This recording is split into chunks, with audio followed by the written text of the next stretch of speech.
Hello friends, welcome to your channel Aru Geomatics. In the previous lecture, we have studied about the signal structure of the GPS, but today we will study about the positioning service. Means there are two types of positioning service. One is the precise, second one is the standard positioning service. So these positioning services are provided by the GPS, and after that we will also study about the distance calculation between the GPS receiver and satellite, and how important is that distance, and how that distance is used to calculate the position of any unknown point. So those formulas we will see. So there are two types of GPS positioning service. One is the precise positioning service, which is also known as PPS, and another is the SPS, standard positioning service. As PPS is the primarily used for the military purpose and for the user government agency. Means civilian can use this service also, but they have to be permitted by the US department, because this position service is permit the high accuracy of any positioning service. So to get the accuracy better, civilian must have to be permit or special approval from the US Department of Defense. And this service, PPS, uses the P code that are transmitted by the GPS satellites. So they can be accessible to the authorized users only. And this PPS gives the most precise autonomous positioning and timing service to any user. So on comparing PPS with the SPS, PPS gives the high accuracy, whereas SPS is the less precise than the PPS. But SPS is available to all the user without any direct charges. So there is no any restriction on the SPS uses, and it uses the second transmitter GPS code, which is known as the C by A code. We have already studied about the these two types of code, course acquisition code and precision code. So SPS uses the C by A code, which have no any charge to from the users, and it can be used worldwide, and it is used by the authorized and unauthorized person. So there is no need of any permit from the US department. But this SPS service is achieved under the effect of selective availability, so their accuracy is less than the PPS. So there are two types of positioning service. One is the PPS and second is the SPS. Now if we talk about the pseudo range measurements, so pseudo range is the range or distance between the GPS receiver and the satellites. But in actually, we can say that this is the distance between the antennas of these two, means satellite antenna and the receiver antenna. But we consider the distance between the receiver and satellite. The range from the receiver to the satellites are required for the position computation. Means the 3D positioning is calculated with these with the help of these distance.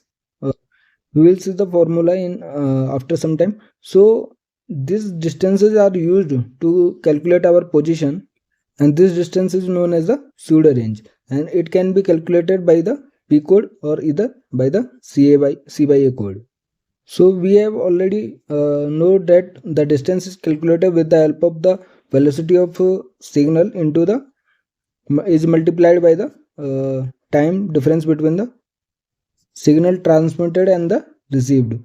So by using this concept, we can easily find out the distance between receiver and satellite. But this range can also be calculated by the carrier phase measurements. So because this carrier phase measurement range is calculated is more accurate than the previous concept. And the range is simply the sum of the total number of full carrier cycles plus fractional cycles that are multiplied by the carrier length. So these cycles are multiplied by the carrier length, which gives the distance between the receiver and satellite. And this distance is more accurate than the distance obtained by the codes, or we have seen in the previous concept. So carrier phase measurement are used for the calculation of pseudo range. Now we have already know about the trilateration, which is the basic principle of the GPS operation. As we know that GPS is based on the satellite ranging, means the distance is required between the GPS and satellite for our calculation of our position. And this trilateration concept required the calculation of the distance between the receiver and position of minimum 3 satellites. If we require a elevation means z point also, then we require minimum 4 points, 4 satellites, and the distance between those 4 satellites from the receivers. And then after applying the simple mathematics, so the distance if is known, and we can use the formula x1 minus x square plus y1 minus y square and plus z minus z1, z1 minus z ka whole square, and sum of all these points and square root of this equation. Then we can easily find out the unknown position, which is x, y, z. So these x, y, z is the coordinates of the unknown position, and x1, y1, z1 are the coordinates of the satellites in the orbital. And we know that these orbital information are provided by the navigation message, which are consist in the satellite signal. So all these points and calculation are done by the GPS receiver, but the basic concept is the distance calculation between the 3 satellites, which are used for the calculation of our position, and it is triangulated for calculating the coordinates of unknown position. Now this concept of distance between the current location of the GPS satellite, determination of the current location of the GPS satellite, that is the orbital or coordinate information about the satellite from which receiver is receiving the signal. So he can calculate the distance between the receiver and the satellite. So this current location or coordinate of the satellites is must to calculate our position. And we already know that the GPS satellites are orbiting at an altitude of 20,200 km, and it is controlled by the US Department of Defense. So they can easily track the satellite's path, and they have all the information about GPS satellites with the time information with greater accuracy. And the satellites are periodically monitored, and on this basis the orbits and their location of satellites are known in advance, because the satellites are adjusted by the land-based radar system. So we can find the location of satellites in advance, and today GPS receiver store this orbit information for all of the GPS satellites in what it is known as the almanac data. So this terminology is also important. The GPS receiver that store the orbit information of the GPS satellites is known as the almanac data.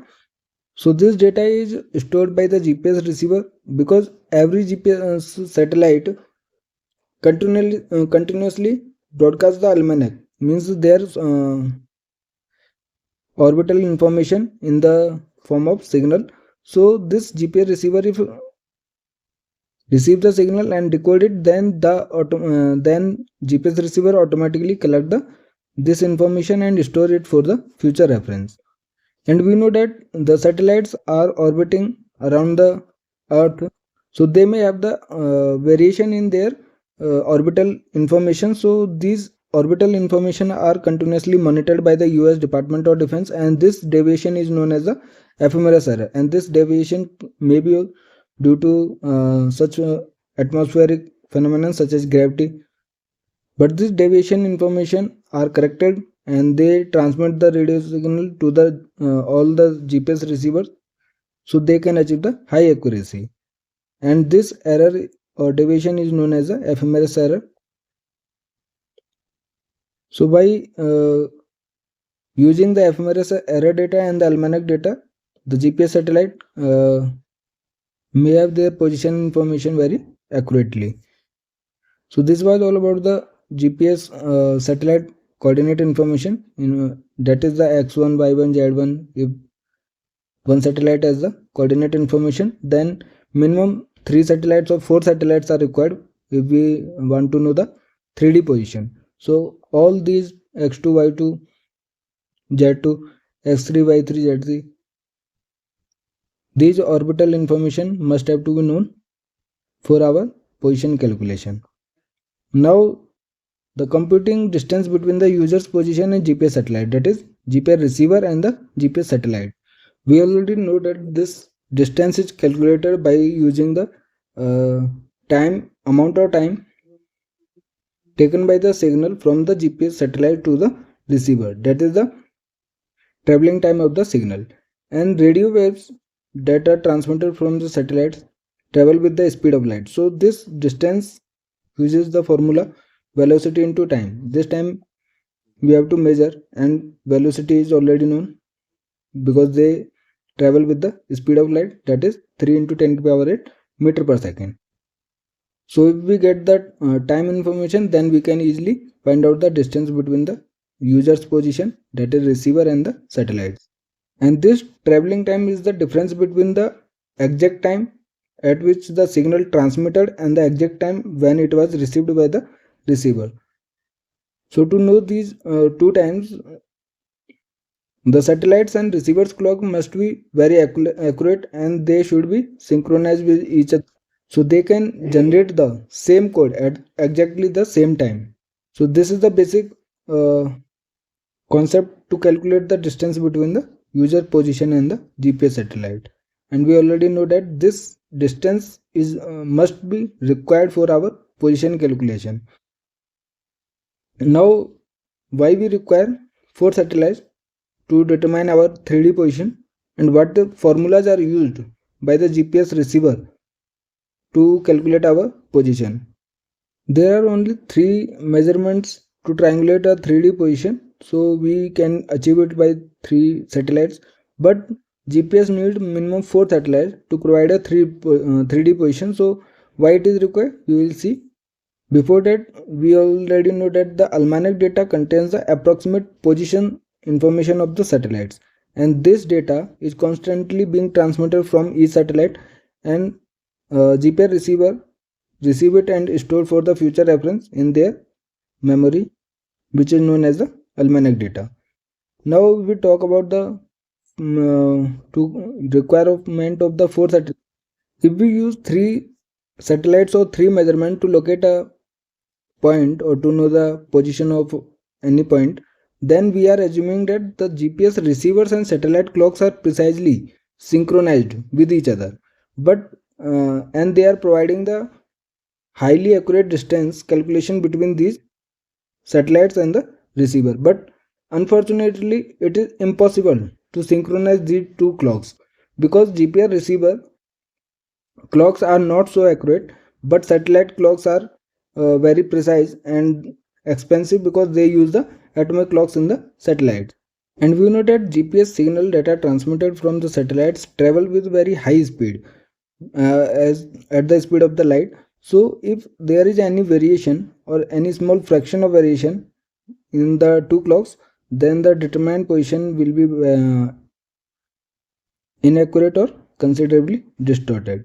So for this time component, one more satellites are required or one more equation is required. So the determined 3D position will be more accurate as compared to the using the 3 satellites. So minimum 4 satellites are required to know our position very accurately. So 4 satellites is required for our time correction factor. Now we will see the formulas that are used by the GPS receiver to calculate our position. First of all, GPS calculation in the receiver uses 4 equations to know 4 unknowns. 3 are the x, y, z coordinates of any position, and TC, fourth component, which is the time correction for the GPS receiver's clock.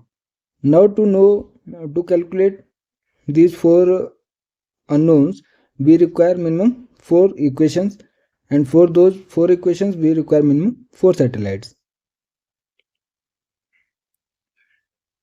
So this D1, D2, D3, D4 are the distance between the receiver and the satellites from 4 satellites, and it is basically calculated by using this velocity into time formula. C is the velocity of light or speed of light, and T1 TR1 plus TC. T1 is the transmitted time, means the signal transmitted from satellite. TR1, at what time the signal was received by the receiver, and TC is the time correction factor. So this distance is known or equal to the square root of the x1 minus x square का whole square plus y1 minus y का whole square plus z1 minus z का whole square. All these are summed up and they are square root. So it gives the distance. So if we want to understand it by the figure, so there is a point, unknown point on the earth surface, and it is calculating his distance from 4 satellites. So if we assuming these 4 satellites from which it is calculating the distance, so this is the D1, D2, D3, D4. So this is distance that is calculated by using the velocity into time formula, and this is the orbital information of the satellites x1, y1, z1. Similarly x2, y2, z2, and it is the x, y, z coordinates of the unknown points. So x3, y3, z3. Similarly x4, y4 and z4. This distance is calculated by using the signal transmitted at what time minus signal received by the receiver. So the time difference gives the traveling time of the signal, and TC is used for time correction factor to know our position very accurately. So this is the basic notations that are used in these equations. So x1, y1, z1 are the orbital information of the satellite from which it is receiving the signal, and TC is the time correction factor. T1 or TR1 is the their difference give the traveling time of the signal, and C is the velocity of light. Similarly, this equation is achieved by from the second satellite. This is the equation of third satellite, and it is the equation of fourth satellite. So minimum 4 equations are required to know our 4 unknowns x, y, z and TC. That's why we required minimum 4 satellites to know our position very accurately. So if we see the notations that are used in these equations, T1, T2, T3, T4 are the times that GPS satellites 1, 2, 3 and 4 respectively transmitted their signals, and TR1, TR2, TR3, TR4, these are the times that signals from GPS satellite 1, 2, 3 and 4 respectively are received. So these transmitted time are provided to the receiver as a part of information that is transmitted, and this receiving time according to the inaccurate GPS receiver's clock. So we required a TC, time correction factor, and x1, y1, z1 are the coordinates of the GPS satellite 1. These coordinates are provided to the receiver as a part of information that is transmitted. So these coordinate information are provided with the help of navigation message, which consists into the signal data transmitted by the satellite. So receiver automatically calculate the unknown position and these coordinates information. Similarly, x2, y2, z2, x3, y3, z3, x4, y4, z4 are the coordinates of the GPS satellites 2, 3 and 4 respectively, and receiver solves these equations simultaneously to determine the x, y, z and TC. X, y, z are the 3D position of any unknown point on the earth surface, and TC is the time correction factor. So this is the basic concept which uses the GPS receiver to calculate or to find out our unknown position on the earth surface. So these formulas are very important.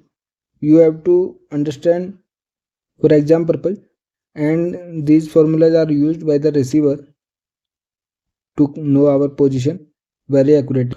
So if you have any doubt, you can comment us, and please share, subscribe our channel, And join our Telegram and WhatsApp channel for the notes and quizzes related to this video, and do the preparation of GATE Geometrics with the RO Geometrics. Thank you.